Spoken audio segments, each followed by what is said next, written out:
It's no secret that the Star Wars franchise has a ton of characters. Some are front and center on the big screen, and some are just background characters that are often glossed over, or killed off on screen in less than 3 seconds. In the Star Wars prequel trilogy, there were many background characters that were actually Jedi. We saw them on screen here and there, but they didn't add to the plot or do anything too important. One of these background Jedis is Kit Fisto. Now hear me out. I love the prequels, and a big reason for that is the animated Clone Wars show. This show is the main reason people actually care for some of these prequel characters, and it's a show where we really got to know a bit more about Kit Fisto. And since I got to know him, I did end up liking his character, with his most notable episode being the one where he attempted to take down Grievous and ended up losing his Padawan. Plus, he just looks kinda cool. So he may not be as important as someone like Plo Koon, but in figure form, I wanted to add Kit Fisto to my prequel or Clone Wars shelf. And to be honest, the only reason I did get him is because we do get that Clone Wars armor option, so we get to choose between the two looks. So now let's see if these background Star Wars characters are worth buying, because on Sideshow at least, his base price is $275 USD.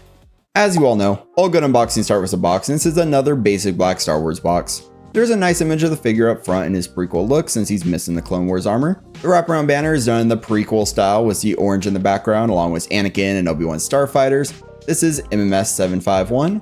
On the right side of the banner is another image of Kit Fisto in the prequel styling, wearing his Jedi robes this time, so it seems like he'll sort of have 3 main looks. The right side of the box shows the rest of the banner with the rest of Kit's saber, if I can call him Kit. And the opposite side has another image of Kit Fisto in the robe, so there is a notable lack of Clone Wars armor images on the box at least. Taking the top of the box off, we are once again greeted with an image of Kit Fisto in the Jedi robes once again, so I know he has them, but I'm getting a little bit nervous since we haven't seen his Clone Wars armor yet. In the background of this image are some CGI clones, and to me, the framing for the artwork is a little bit odd, but we can see some destroyed battle droids in the front, and now removing that artwork, finally. I have confirmation with my 2 eyes that Kit Fisto gets his Clone Wars look, and no, that 2-eye thing is not really a jab at Commander Wolf or anything like that. There's armored hands and forearm pieces right up front. Let's take the plastic tray out of the box and pop off the top to get to that figure. Getting him out here, I did not expect him to be as heavy as he is. Of course, all that extra weight is because of his head tentacles, since these are a pretty solid bundle of, I assume, flexible plastic or like a vinyl type material. So my assumption now is that he'll be a bit top heavy, but of course we'll have to pose him up to see how he can actually stand on his own. His face looks incredible. Hot Toys did a phenomenal job replicating the live action prequel Kit Fisto appearance onto this figure. Of course, he just has some big black glossy eyes, so there's no rolling eyeball feature or anything like that. He doesn't really need it anyway. But as for the expression, I really like it because he looks a little angrier, kind of like when he just saw his Padawan get taken out by Grievous. And his tentacles overall look amazing. Then I guess we can kind of call it his skin. I don't know if there's like a proper term for it, but I'll just call it his skin. The detailing on here is incredible. It's sculpted so you can actually feel it, and it's painted in a way to emphasize all that detailing. Of course, his skin is like a green color overall, but there's a tint of yellow in here, especially in the crevices. Then the tips turn into like a very dark brown color near the bottom, and his tentacles are all kind of banded together with that little sculpted on band that kind of has a leather-like appearance, but it's just sculpted in there, mixed in with the actual tentacles. Going to his outfit now, it's a classic Jedi tunic. He's wearing a sort of turtleneck as his bottom layer. Then he has a darker brown and lighter brown sections on the upper tunic portions. This looks beautiful, but a quick note that the bottom of the tunic and even like the sleeves are not wired.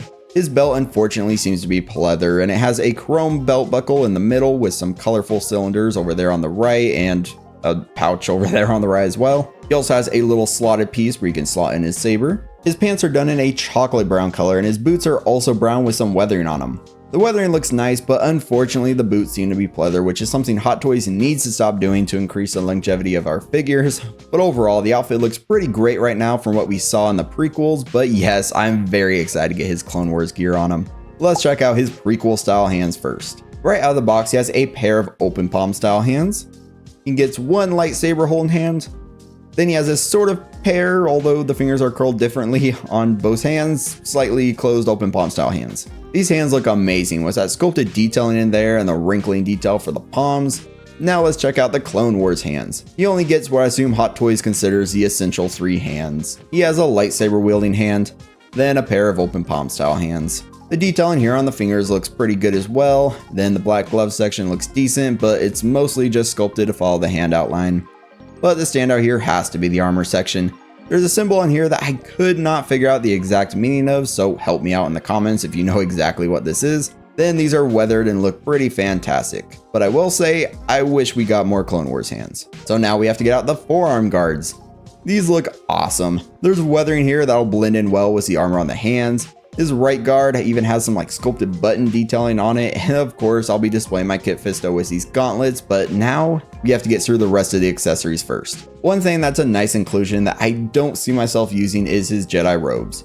This is done in a nice velvety type material and the hood is wired, but personally I just don't really like covering up the outfits with the robes, but maybe if you have duplicates of a figure so you can have them in like the Jedi robe look and then the tunic look, then that'd be cool. Like for example, I'm getting the new Mustafar Anakin and Obi-Wan where they're going to be fighting each other, and then of course it'd be cool to have a version of them where they're both wearing their robes together. But for Kit Fisto, this is definitely an accessory that's going back in the box for me. Putting it on him was a little difficult at first until I realized that his tentacles actually go over the robe, so his wired hood is pretty unusable. But once it's on him, yeah, it looks pretty decent if you're into that. But it's not the look I want to go for right now, especially because it reminds me of his tragic passing at the hands of Palpatine.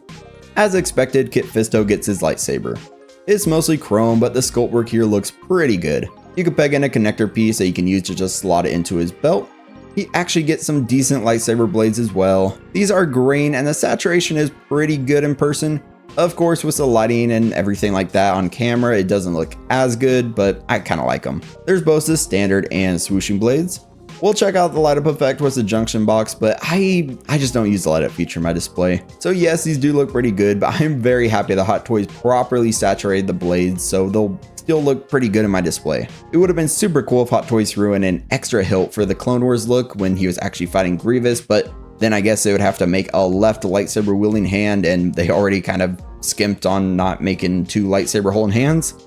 The base is pretty standard with a chrome nameplate stating Kit Fisto. Then it's just a rectangular shape. We get a crotch grabber as well, then they actually gave us something pretty cool.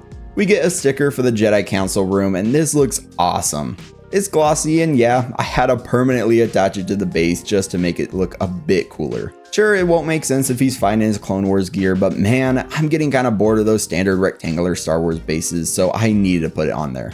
We could give him his Clone Wars look now, and I'm kind of excited. The process is pretty simple. We need to remove his hands, then fold in the baggier sections of his tunic. Once they're folded, we can just slide on the forearm guards. Then putting his hands on is pretty simple, and bam, there's his Clone Wars look.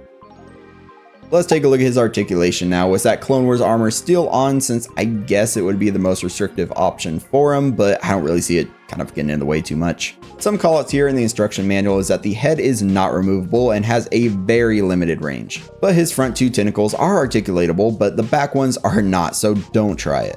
Overall though, his range of movement is pretty good for the body. It's a mostly fabric outfit, especially where the joints are, so we do get a ton of movement here. The restrictions definitely happen with the head though. You can't get him to look side to side too much unless you really force it, and I would not recommend that, so he's going to be looking pretty straightforward most of the time with just a little bit of tilt. I do also really like all the movement in the feet as well, despite them seemingly being made of pleather.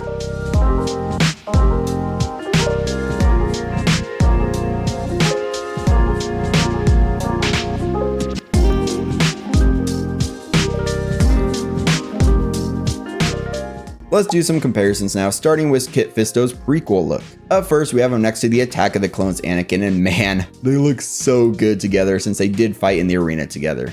I am beyond hyped to get in the Artisan Obi-Wan from episode 2, and honestly, I really need to get a Padme, but part of me kind of hopes that Hot Toys will make a battle damage version of the white outfit in the future with a whole slash back, so I might wait for that one, but honestly, when the Obi-Wan gets here, I might just have to go out and track down the white suit Padme. Here's Kit Fisto with Jango Fett, and yeah, somehow I have more Attack of the Clones figures than episode 3 figures apparently. I am of course going to be fixing that since we are getting the Mustafar Anakin and Obi-Wan by Hot Toys now, but for now, I guess I just have more Attack of the Clones figures.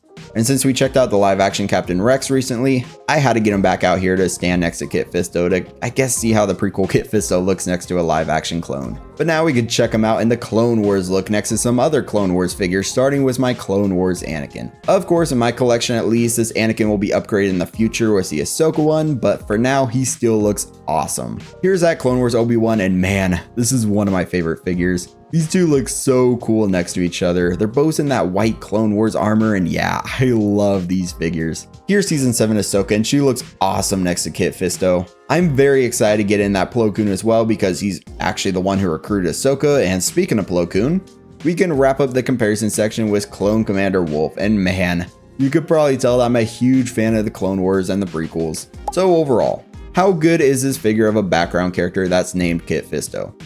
He's incredible. Hot Toys didn't skimp on anything with this figure, except I guess, using some pleather and then actually not giving us a left lightsaber hole in hand. But the sculpt and paintwork for the skin looks insanely lifelike. The tunic looks amazing, and the addition of the Clone Wars armor sells me on this figure. We get some extras I personally won't use, like the Jedi Robes and light up feature for the lightsabers, but I do love that they're included. One thing that I would have loved to see, being a big Clone Wars fan of course, would be an extra hilt and a blue saber if we wanted to recreate that scene where he dual wields sabers against Grievous. Of course, that means Hot Toys would have had to make that left lightsaber hole in hand, but as a big Clone Wars fan, that scene really stood out to me, and honestly, it has to be one of Kit Fisto's most iconic scenes, other than, I guess, when he got taken out by Palpatine. But then again, since I do have the Grievous figure, technically he cut off Grievous's hand and then took his hilt, so I guess I could give him one of Grievous's hilts, but then again, like I said, we don't have the other hand, so I guess the biggest downside for this figure for me is that we only get a right lightsaber hole in hand, and they should have just given us both. For a character that didn't show up in the prequels too much, and a character I only really like because of the Clone Wars, I have to say that this is an amazing Hot Toys release. The detailing, the Clone Wars armor, and the presence you'll have with that more alien-like appearance makes this a must-have for me as a huge Star Wars and Clone Wars fan. But then again, I buy almost every Hot Toys clone release, so yeah. But let's talk about Kit Fisto down in the comments. If you enjoyed this video, definitely give it a like and hit subscribe for much more content like this. Check out another figure review in the playlist that'll pop up. Maybe the Attack of the Clones Anakin review, or check out the collection tour to see how my collecting journey is going. As always, thank you to the channel members. If you want to become a channel member, click the join button and you'll see your name at the end of reviews, amongst other benefits. I look forward to talking to you all again very soon, but until next time, stay 6 scale.